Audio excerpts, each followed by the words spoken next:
നമസ്കാരം, ഞാൻ ഡോക്ടർ ഭാഗ്യ Q1B health കെയറിലെ Ayurveda ഫിസിഷ്യനാണ്. അപ്പോൾ ഇന്ന് ഏത് പ്രായക്കാരിലും വരുന്ന ഒരു അസുഖമാണ് എന്ത്? Fungal infections. അതായത് ഫംഗസ് മൂലം ശരീരത്തിൽ ഉണ്ടാകുന്ന അണുബാധകൾ.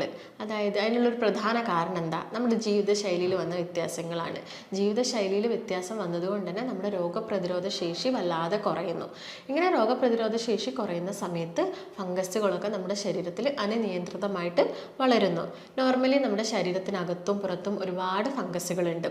ഈ ഫംഗസുകൾ അതായത് അവരുടെ ഒരു നോർമൽ ഫങ്ഷൻസ് അവർ ചെയ്തുകൊണ്ടിരിക്കും.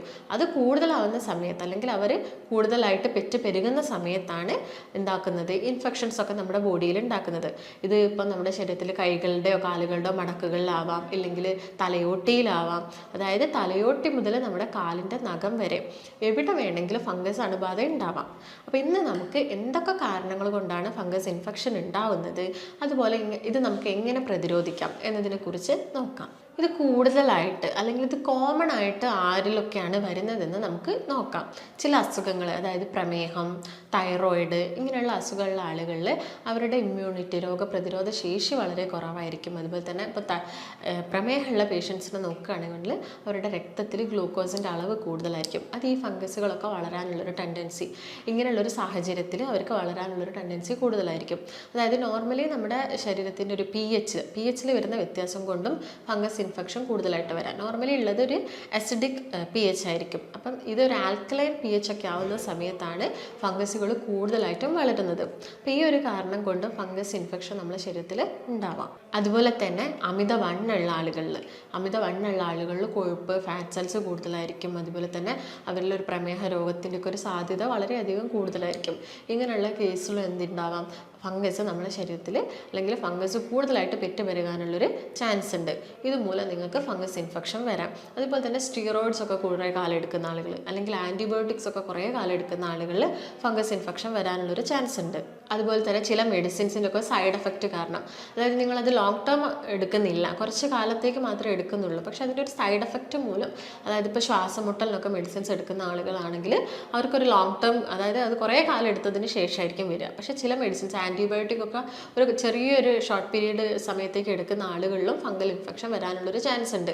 അതുപോലെ തന്നെ ചില മറ്റ് കാരണങ്ങൾ എന്ന് പറയുന്നത് നമ്മൾ പ്രോപ്പറായിട്ടുള്ളൊരു ഹൈജീൻ കീപ്പ് ചെയ്തിട്ടില്ലെങ്കിൽ, അതായത് നമ്മൾ അടിവസ്ത്രമൊക്കെ യൂസ് ചെയ്യുന്ന സമയത്ത് അതിൽ ഈർപ്പൊക്കെ കെട്ടിക്കിടക്കുകയാണെങ്കിൽ ഫംഗസ് ഇൻഫെക്ഷൻ വരാം. അതുപോലെ നിങ്ങൾ കൂടുതലായിട്ടും പോളിസ്റ്റർ വസ്ത്രങ്ങളാണ് യൂസ് ചെയ്യുന്നതെങ്കിൽ, അതായത് കോട്ടൺ വസ്ത്രത്തിൽ കൂടുതലും വിയർപ്പ് അബ്സോർബ് ചെയ്യും അല്ലേ, എന്നാൽ പോളിസ്റ്റർ ഡ്രസ്സുകളിൽ അത് അവിടെ കെട്ടിക്കിടക്കും. അപ്പോൾ ഈ നമ്മുടെ ഡ്രസ്സും നമ്മുടെ സ്കിന്നുമായിട്ടുള്ള ആ ഒരു കോണ്ടാക്റ്റിൽ നമുക്ക് അവിടെ ഫംഗസ് ഇൻഫെക്ഷൻ, അതായത് കൂടുതൽ ആളുകൾ ഈ കക്ഷത്തിലും തുടങ്ങി ആ ഒരു ഇടുക്കുകളിലൊക്കെയാണ് ഫംഗസ് ഇൻഫെക്ഷൻ കൂടുതലായിട്ട് വരുന്നത്. അപ്പം ഈ ഒരു കാരണം കൊണ്ട് ഫംഗസ് ഇൻഫെക്ഷൻ വരാം. അതുപോലെ തന്നെ ഇപ്പം ഹോസ്റ്റലിൽ പഠിക്കുന്ന കുട്ടികളാണെങ്കിലൊക്കെ നോക്കുകയാണെങ്കിൽ അവർ ഡ്രസ്സൊക്കെ കഴുകാൻ കുറച്ച് മടിക്കുന്ന ആളുകളായിരിക്കാം. അപ്പം അവർ ഒരു ഡ്രസ്സ് തന്നെ ഒരു 3-4 തവണയൊക്കെ യൂസ് ചെയ്തെന്ന് വരാം.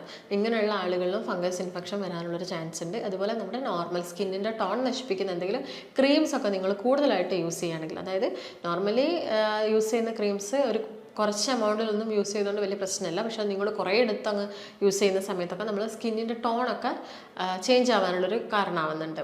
അപ്പോൾ അതായത് ഞാൻ നേരത്തെ പറഞ്ഞൊരു അസിഡിക് അതൊക്കെ ചേഞ്ച് ആയിട്ട് ഒരു ആൽക്കലൈൻ ഒരു കണ്ടീഷനിലോട്ട് മാറുന്ന സമയത്ത് സ്കിന്നിന് ഇങ്ങനെ ഫംഗൽ ഇൻഫെക്ഷൻസ് ഒക്കെ വരാം.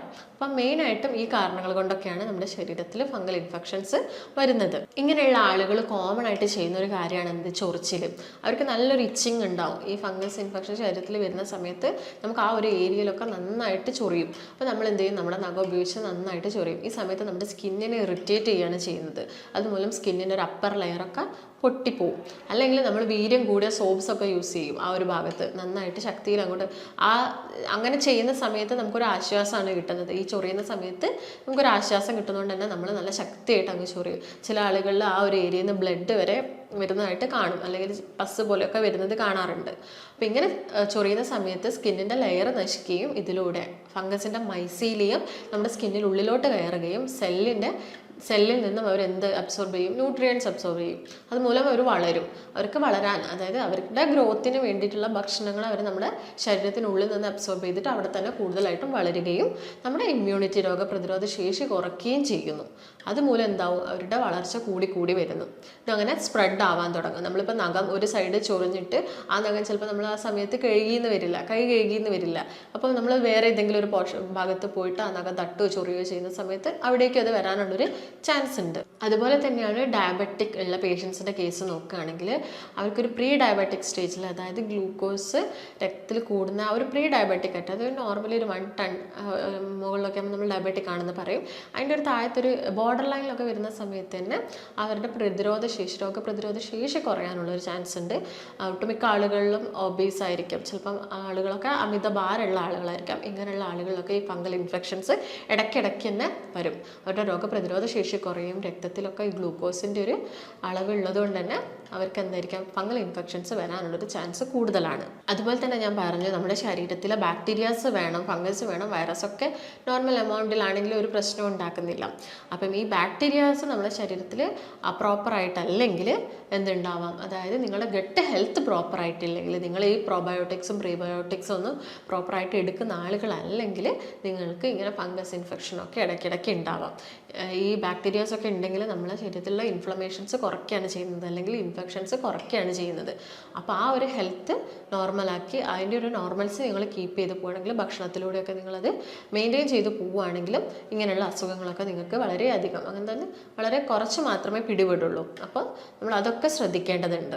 ഞാൻ നേരത്തെ പറഞ്ഞു ഫംഗൽ ഇൻഫെക്ഷൻസ് തലയോട്ടി മുതൽ നമ്മുടെ നഖം വരെ അല്ലേ വരാമെന്ന് പറഞ്ഞു. അപ്പോൾ തലയോട്ടിയിൽ എന്താണ് ഉണ്ടാകുന്നത്, ഒരു ഡ്രൈനെസ് പോലുള്ളൊരു സ്റ്റേജസ് വന്നു. അത് ഡാൻഡ്രഫ് ആവാം, ചില ആളുകൾ അത് സെബോറിക് ഡെർമറ്റൈറ്റിസ് പോലുള്ള കണ്ടീഷൻസ് ഒക്കെ ആയിട്ട് മാറാം.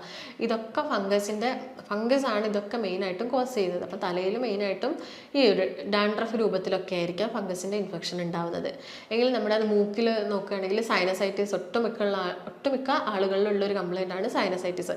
ഇതുമൂലം നമ്മുടെ സൈനസുകൾ, അതായത് നെറ്റിയുടെ ഭാഗത്തും മൂക്കിൻ്റെ 2 സൈഡുകളിലും കവിളിലൊക്കെ ആയിട്ടുള്ള സൈനസിനൊക്കെ നല്ല വേദന ഉണ്ടാവും. ഈ സമയത്ത് നമ്മുടെ മൂക്കിനുള്ളിൽ നിന്ന് ചിലപ്പം കഫം വരും, അല്ലെങ്കിൽ നമ്മുടെ മ്യൂക്കസ് വരുന്നത് കുറച്ചുകൂടി ഒരു പച്ച, ഒരു ഡാർക്ക് ഗ്രീൻ നിറത്തിലൊക്കെയാണ് വരുന്നതെങ്കിൽ അത് അവിടെ ഒരു ഫംഗസിൻ്റെ ഇൻഫെക്ഷൻസും കൂടുതലായിട്ടുള്ളത് കൊണ്ടാണെന്ന് നമ്മൾ മനസ്സിലാക്കണം. അതുപോലെ തന്നെ നമ്മുടെ തൊണ്ടയിലും ഒക്കെ ഫംഗസ് ഇൻഫെക്ഷൻസ് വരാം. ഈ സമയത്ത് നമുക്ക് തൊണ്ടവേദനയും ഭക്ഷണം കഴിക്കാനുള്ള ബുദ്ധിമുട്ടുകളൊക്കെ ആയിട്ട് വരാം. വയറ്റിലാണെങ്കിൽ വയറുവേദന ഉണ്ടാവാം. അതുപോലെ നമ്മുടെ നഖത്തിലാണെങ്കിൽ ചില ആൾ പുഴിനഖം എന്നൊക്കെ നമ്മൾ പറയാറുണ്ട്. അങ്ങനെ നഖത്തിൽ പസ്സും രക്തവും ഒക്കെ വരാറുണ്ട്. ഇതൊക്കെ ഫംഗസ് ഇൻഫെക്ഷൻ്റെ, നമ്മുടെ ശരീരത്തിലെ വിവിധ ഭാഗങ്ങളിലായിട്ടുള്ള ഫംഗസ് ഇൻഫെക്ഷൻ്റെ ഭാഗമായിട്ട് വരുന്നതാണ്. അതുപോലെ തന്നെ ഞാൻ നേരത്തെ പറഞ്ഞു, ഇപ്പം സ്കിന്നിലൊക്കെ ആണെങ്കിൽ വട്ടത്തിൽ ഒരു റിംഗ് വേം, അതിൻ്റെ ഒരു ഡിവിഷനായ റിംഗ് വേം പോലെ ഒരു വട്ടത്തിലായിട്ട് നമുക്ക് ചൊറിച്ചിലൊക്കെ വരാം. അതുപോലെ കക്ഷത്തിലും തുടയിലും ആയിരിക്കും ചില ആളുകളിൽ ഭയങ്കര ഇച്ചിങ് ഉണ്ടാകുന്നത്. ചിലപ്പോൾ അതൊരു ഡ്രൈനെസ് പോലെ, ഒരു ഇനീഷ്യൽ സ്റ്റേജിൽ ഒരു ഡ്രൈനെസ് പോലെയൊക്കെ വന്നിട്ട് പിന്നെ അതൊരു ഫംഗസ് ഇൻഫെക്ഷൻ ആയിട്ട് മാറാം. പിന്നെ അത് സ്പ്രെഡ് ആവാനുള്ളൊരു ചാൻസ് ഉണ്ട്. അതുപോലെ സ്ത്രീകളിൽ നോക്കുകയാണെങ്കിൽ അവരുടെ വജൈന ആ ഒരു ഭാഗത്ത് ഫംഗസിൻ്റെ ഇൻഫെക്ഷൻ ഉണ്ടാവാം. അതുകൊണ്ട് തന്നെ സെക്ഷൽ ഇൻ്റർകോഴ്സ് ഒക്കെ ഭയങ്കര പെയിൻഫുൾ ആയിട്ടുള്ളൊരു കണ്ടീഷനിലോട്ട് മാറാം. അതുപോലെ ചെറിയ കുഞ്ഞു മക്കളൊക്കെ നോക്കുകയാണെങ്കിൽ അവർ ഫീഡ് ചെയ്യുന്ന സമയത്ത്, അല്ലെങ്കിൽ ഭക്ഷണം ആദ്യമായിട്ട് നമ്മൾ കൊടുക്കുന്ന സമയത്തൊക്കെ അവരുടെ നാവിൽ ഒരു പൂപ്പൽ പോലെ, അതായത് ഒരു തൈരിൻ്റെ മാതിരി, തൈര് പോലെ അതിങ്ങനെ നാവിൽ ഉണ്ടാകുന്നത് നമുക്ക് കാണാം. ഇതൊക്കെ ഫംഗൽ ഇൻഫെക്ഷൻ്റെ ഭാഗമായിട്ട് വരുന്നതാണ്. ഇങ്ങനെയുള്ള ആളുകൾ ശ്രദ്ധിക്കേണ്ട ചില കാര്യങ്ങൾ എന്തൊക്കെയാണെന്ന് നമുക്ക് നോക്കാം. ആദ്യം തന്നെ വേണ്ടത് നിങ്ങൾക്ക് വ്യക്തിശുചിത്വമാണ്. വ്യക്തിശുചിത്വം എന്ന് പറയുമ്പോൾ കുളിക്കുന്ന സമയത്താണെങ്കിലും കുളിച്ച് കഴിഞ്ഞതിന് ശേഷം നമ്മുടെ തുടയ, അതുപോലെ തന്നെ കക്ഷം, ഇവിടെയൊക്കെ നന്നായിട്ടൊരു ക്ലീൻഡ് ആയിട്ടുള്ളൊരു ടവൽ ഉപയോഗിച്ചിട്ട് ആ വെള്ളം, ഒരു ഈർപ്പം നമ്മുടെ ശരീരത്തിൽ ഉണ്ടാവാൻ പാടില്ല. അതുപോലെ തന്നെ നിങ്ങൾ ഇടുന്ന ഡ്രസ്സാണെങ്കിലും വസ്ത്രമാണെങ്കിലും നന്നായിട്ട് ഡ്രൈ ആയതിനു ശേഷം, ഇപ്പോൾ മഴക്കാലമൊക്കെ ആകുന്ന സമയത്ത് ചെറിയൊരു നനവോട് കൂടിയൊക്കെ നമ്മൾ ഡ്രസ്സ് എടുത്തിടും. അതിന് പകരം നിങ്ങളതിന് മാക്സിമം ഡ്രൈ ആക്കിയതിന് ശേഷം ഒന്ന് അയൺ ചെയ്തതിന് ശേഷം മാത്രം ഉപയോഗിക്കാൻ നോക്കുക. അതുപോലെ പ്രോപ്പറായിട്ട് ക്ലീൻ ചെയ്യുക, അലക്കുന്ന സമയത്ത് നന്നായിട്ട് ക്ലീൻ ചെയ്ത് ചൂടുവെള്ളമൊക്കെ ഉപയോഗിച്ചിട്ട് വസ്ത്രങ്ങളൊക്കെ ക്ലീൻ ചെയ്യാൻ നോക്കുക. അതുപോലെ തന്നെ സോപ്സൊക്കെ യൂസ് ചെയ്യുന്ന സമയത്ത് നിങ്ങൾ മൈൽഡായിട്ടുള്ള സോപ്പുകൾ മാക്സിമം യൂസ് ചെയ്യാൻ നോക്കുക. അതുപോലെ ഡ്രസ്സുകളാണെങ്കിൽ കോട്ടൺ, ഞാൻ നേരത്തെ പറഞ്ഞു കോട്ടൺ ഡ്രസ്സുകൾക്ക് വിയർപ്പ് കുറച്ച് അബ്സോർബ് ചെയ്യാൻ പറ്റും. അതുകൊണ്ട് മാക്സിമം പോളിസ്റ്റർ, നൈലോൺ ഡ്രസ്സുകളൊക്കെ ഒഴിവാക്കിയിട്ട് കോട്ടൺ വസ്ത്രം ധാരാളമായിട്ട് ഉപയോഗിക്കാൻ നോക്കുക. അതുപോലെ തന്നെ നമ്മളെ ഇടയിലുള്ള ആളുകൾ, അതായത് നിങ്ങളിപ്പം ഒരു ഫംഗസ് ഇൻഫെക്ഷൻ വരുന്ന സമയത്ത് കൂടുതലായിട്ടും എക്സ്റ്റേണലി നമുക്ക് ആ ചൊറിച്ചിലും കാര്യങ്ങളൊക്കെ മാറാൻ വേണ്ടിയിട്ട് നമ്മളൊരു ക്രീംസ് ഒക്കെ യൂസ് ചെയ്യുന്ന ആളുകളായിരിക്കും. അപ്പം ഇതൊരു 10% മാറി. അപ്പം നിങ്ങൾ ചൊറിച്ചിലും കാര്യങ്ങളൊക്കെ വിട്ടാൽ നിങ്ങൾ വിചാരിക്കും എന്ത് ഓക്കെ ഫംഗൽ ഇൻഫെക്ഷനൊക്കെ കംപ്ലീറ്റ് പോയി, വലിയ പ്രശ്നമൊന്നുമില്ല, ചൊറിച്ചിലൊക്കെ കുറഞ്ഞല്ലോ എന്ന് വിചാരിച്ചാൽ നമ്മൾ ആ അപ്ലൈ ചെയ്യുന്ന മെഡിസിൻസും അല്ലെങ്കിൽ ഇൻറ്റേർണലി എടുക്കുന്നതൊക്കെ അങ്ങോട്ട് ഒഴിവാക്കും. ഈ ഒഴിവാക്കുന്ന സമയത്ത് കുറച്ച് ദിവസം നിങ്ങൾക്ക് വലിയ ബുദ്ധിമുട്ടൊന്നും ഉണ്ടാവില്ല. പക്ഷേ കുറച്ച് ദിവസം കഴിയുന്ന സമയത്ത് വീണ്ടും നിങ്ങൾക്ക് അത് ശരീരത്തിൻ്റെ കുറച്ചും കൂടി സ്പ്രെഡായ പോലെ അല്ലെങ്കിൽ ആ വന്ന ഭാഗത്ത് തന്നെ നിങ്ങൾ വീണ്ടും ചൊറിച്ചിലൊക്കെ അനുഭവപ്പെടാം. അതായത് അപ്പം നിങ്ങൾ മെഡിസിൻസ് വീണ്ടും അപ്ലൈ ചെയ്യുന്ന സമയത്ത് ചിലപ്പോൾ അത് കുറയണമെന്നുമില്ല. അതായത് നിങ്ങൾ ഓൾറെഡി എടുത്ത മെഡിസിൻസും അതുപോലെ തന്നെ അപ്ലൈ ചെയ്ത മെഡിസിൻസിനോട് നമ്മുടെ ശരീരം എന്താവും, ഒരു റെസിസ്റ്റൻസ് ഉണ്ടാക്കും. അപ്പോൾ നിങ്ങളത് ശ്രദ്ധിക്കേണ്ടത് കംപ്ലീറ്റ് മാറിയതിന് ശേഷം നിങ്ങളിപ്പം കണ്ടിന്യൂസ് ആയിട്ട് അപ്ലൈ ചെയ്യുകയാണെങ്കിൽ ക്രീംസും കാര്യങ്ങളൊക്കെ അപ്ലൈ ചെയ്യാൻ നോക്കുക. എന്നിട്ട് കംപ്ലീറ്റ് ആയിട്ട് മാറിയതിന് ശേഷം ആ ചൊറിച്ചിൽ നിന്നെന്ന് കരുതി അല്ലെങ്കിൽ ആ പാട് മാത്രമല്ലേ ഉള്ളൂ, ഇപ്പോൾ ചൊറിച്ചിലൊക്കെ നിന്നല്ലോ എന്ന് കരുതിയിട്ട് ആക്കരുത്. കംപ്ലീറ്റ് ആയിട്ട് ഒന്ന് യൂസ് ചെയ്യുക. നിങ്ങളുടെ ഡോക്ടറുടെ നിർദ്ദേശപ്രകാരം മാത്രം അത് സ്റ്റോപ്പ് ചെയ്യുക. അപ്പോൾ ഇത് നിങ്ങൾ പ്രധാനമായിട്ട് ശ്രദ്ധിക്കേണ്ട ഒരു കാര്യമാണ്. അപ്പോൾ ഇങ്ങനെ ഫംഗൽ ഇൻഫെക്ഷൻസ് വരുന്ന സമയത്ത് നിങ്ങൾക്ക് വീട്ടിൽ ചെയ്യാൻ പറ്റുന്ന ചില ഹോം റെമഡീസ് എന്തൊക്കെയാണ് നമുക്ക് നോക്കാം. നിങ്ങൾക്ക് മഞ്ഞൾ, അതായത് നമ്മളെ വീട്ടിലൊക്കെ ഉണക്കി പൊടിക്കുന്ന മഞ്ഞൾ ഡയറക്റ്റ്, അതായത് 1 ടീസ്പൂൺ ഡെയിലി മോർണിംഗ് നിങ്ങൾക്ക് കഴിക്കാവുന്നതാണെങ്കിൽ അല്ലെങ്കിൽ ചൂടുവെള്ളത്തിൽ മിക്സ് ചെയ്തിട്ട് കഴിക്കാം. അതുപോലെ തന്നെ എക്സ്റ്റേണലി നിങ്ങൾ പുറത്ത് മഞ്ഞളും ആര്യവേപ്പിട്ട ഇലയും കൂടി അരച്ചിട്ട് ഒരു പേസ്റ്റ് ആക്കിയിട്ട് നിങ്ങൾക്ക് ഈ ഫംഗൽ ഇൻഫെക്ഷൻസ് ഉള്ള ഭാഗങ്ങളിലൊക്കെ അപ്ലൈ ചെയ്ത് കൊടുക്കാം.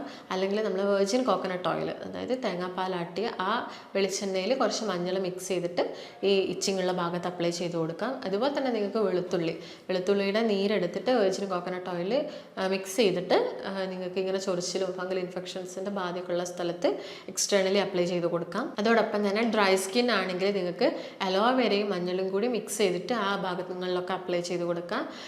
എക്സ്റ്റേണലി നിങ്ങൾക്ക് ആപ്പിൾ സിഡർ വിനെഗറൊക്കെ അവൈലബിൾ ആണെങ്കിൽ അത് നിങ്ങൾക്ക് ഒരു 1-2 ടീസ്പൂണ് ഒരു അര ഗ്ലാസ് വെള്ളത്തിൽ മിക്സ് ചെയ്തിട്ട് കുറച്ച് പഞ്ഞിയിലാക്കിയിട്ട് ആ ഭാഗങ്ങളിലൊക്കെ ആ ഇച്ചിങ്ങും കാര്യങ്ങളൊക്കെ കുറയാൻ വേണ്ടിയിട്ട്, അതുപോലെ തന്നെ അതിൻ്റെ ഇൻഫെക്ഷൻസ് കുറയാൻ വേണ്ടിയിട്ട് നിങ്ങൾക്ക് അപ്ലൈ ചെയ്ത് കൊടുക്കാവുന്നതാണ്. അപ്പോൾ ഇങ്ങനെയുള്ള ആളുകൾ ഒഴിവാക്കേണ്ട ചില ഭക്ഷണങ്ങൾ എന്തൊക്കെയാണെന്ന് നമുക്കൊന്ന് നോക്കാം.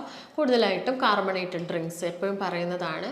ഈ സോഫ്റ്റ് ഡ്രിങ്ക്സുകൾ, കൊക്കക്കോള, അങ്ങനെ കൂടുതലായിട്ട് മധുരം, അതുപോലെ ഈ ഷുഗർ ബോയിൽ ചെയ്തുണ്ടാക്കുന്ന കുറച്ച് ഡ്രിങ്ക്സുകളുണ്ട്. അതായത് കൊക്കക്കോള, പെപ്സി, മിറിണ്ട അങ്ങനെയുള്ള വാട്ടേഴ്സൊക്കെ നിങ്ങൾ കംപ്ലീറ്റ് ആയിട്ട് തന്നെ ഒഴിവാക്കണം. കാരണം ഇത് ഗ്ലൂക്കോസ് നമ്മളെ ബ്ലഡ് കൂടുകയും അത് നമ്മുടെ ഫംഗസിന് വളരാനുള്ളൊരു സാഹചര്യമാണ് നമ്മൾ ഉണ്ടാക്കി കൊടുക്കുന്നത്. അത് കംപ്ലീറ്റ് ഒഴിവാക്കേണ്ടതുണ്ട്. അതുപോലെ തന്നെ മൈദയുടെ യൂസ് കുറയ്ക്കണം. ചില ആളുകളിൽ വീറ്റിനൊക്കെ അലർജി ഉണ്ടാവും. അങ്ങനെയുള്ള ആളുകളാണെങ്കിൽ ഗോതമ്പിൻ്റെ ഉപയോഗവും പരമാവധി കുറയ്ക്കാൻ നോക്കുക. അതുപോലെ തന്നെ നിങ്ങൾ പുളിപ്പിച്ച് കഴിക്കുന്ന ആഹാരങ്ങൾ കംപ്ലീറ്റ് ആയിട്ട് ഒഴിവാക്കണം എന്നല്ല, അത് കുറച്ച് കൊണ്ടുവരിക. അതുപോലെ തന്നെ ഈ മണ്ണിനടിയിൽ നിന്നൊക്കെ നമുക്ക് കിട്ടുന്ന ചേമ്പ്, ചേന, കപ്പ, ഇതിൻ്റെ ഉപയോഗവും കുറയ്ക്കേണ്ടതുണ്ട്. അതുപോലെ തന്നെ നിങ്ങൾ ഒഴിവാക്കേണ്ടതാണ് കഫീൻ, അതായത് കോഫി കുടിക്കുന്ന ആളുകളാണെങ്കിൽ ഫംഗൽ ഇൻഫെക്ഷൻ ഉള്ള സമയത്ത് നിങ്ങൾ അതിൻ്റെ ഉപയോഗം കംപ്ലീറ്റ് ആയിട്ട് ഒഴിവാക്കണം. അതുപോലെ മിൽക്ക് ഐറ്റംസ്, അതായത് ഈസ്റ്റ് അടങ്ങിയിട്ടുള്ള ഭക്ഷണങ്ങൾ, റെഡ് മീറ്റ്സ്, ഇതിൻ്റെയൊക്കെ ഉപയോഗം മാക്സിമം കുറച്ചുകൊണ്ട് വരികയാണെങ്കിൽ പെട്ടെന്ന് ആ ഇൻഫെക്ഷൻ നമ്മുടെ ശരീരത്തിൽ കുറയുകയും നിങ്ങൾ മെഡിസിൻസ് ഇതിനോടൊപ്പം കഴിക്കുകയാണെങ്കിൽ അത് പെട്ടെന്ന് തന്നെ നമുക്ക് ക്യൂർ ചെയ്ത് പോകാൻ പറ്റും. ഒട്ടുമിക്ക ആളുകളും പറയും ഇങ്ങനെ ഞാൻ മെഡിസിൻസ് കഴിക്കുന്നുണ്ട്, അതുപോലെ തന്നെ ക്രീംസൊക്കെ അപ്ലൈ ചെയ്യുന്നുണ്ട്, പക്ഷെ ഇത് കുറയുന്നില്ല. അതായത് നമ്മൾ ആ മെഡിസിൻസും അപ്ലിക്കേഷന് ചെയ്യുന്നതോടൊപ്പം തന്നെ അതിൻ്റെ സൈഡായിട്ട് തന്നെ നിങ്ങൾ ഭക്ഷണത്തിലും ചില കൺട്രോൾസ് എടുക്കുകയാണെങ്കിൽ അത് പെട്ടെന്ന് തന്നെ ക്യൂർ ചെയ്യും. അപ്പോൾ നിങ്ങൾ ഇത്രയും കാര്യങ്ങളൊക്കെ ശ്രദ്ധിക്കുകയാണെങ്കിൽ ഈ ഫംഗൽ ഇൻഫെക്ഷൻസ് മൂലം ഉണ്ടാകുന്ന പ്രശ്നങ്ങളൊക്കെ നിങ്ങൾക്ക് മാക്സിമം നിങ്ങളുടെ ശരീരത്തിൽ നിന്ന് കുറയ്ക്കാൻ പറ്റും. അപ്പോൾ നിങ്ങൾക്ക് എന്തെങ്കിലും സംശയങ്ങളോ കാര്യങ്ങളോ ഉണ്ടെങ്കിൽ താഴെ കാണുന്ന നമ്പറുമായിട്ട് ബന്ധപ്പെടുക. അപ്പം ഇതിന് ഇത്രയും കാര്യങ്ങളൊക്കെ ചെയ്തിട്ടും വലിയ വ്യത്യാസങ്ങളൊന്നും ഇല്ലെങ്കിൽ നമ്മുടെ ആയുർവേദത്തിൽ ഒരുപാട് മെഡിക്കേഷൻസ് അവൈലബിൾ ആണ് ഫംഗൽ ഇൻഫെക്ഷൻസ് പോലുള്ള കണ്ടീഷൻസിന്. അപ്പം നമുക്ക് മറ്റൊരു നല്ല വീഡിയോ ആയിട്ട് വീണ്ടും കാണാം. നന്ദി.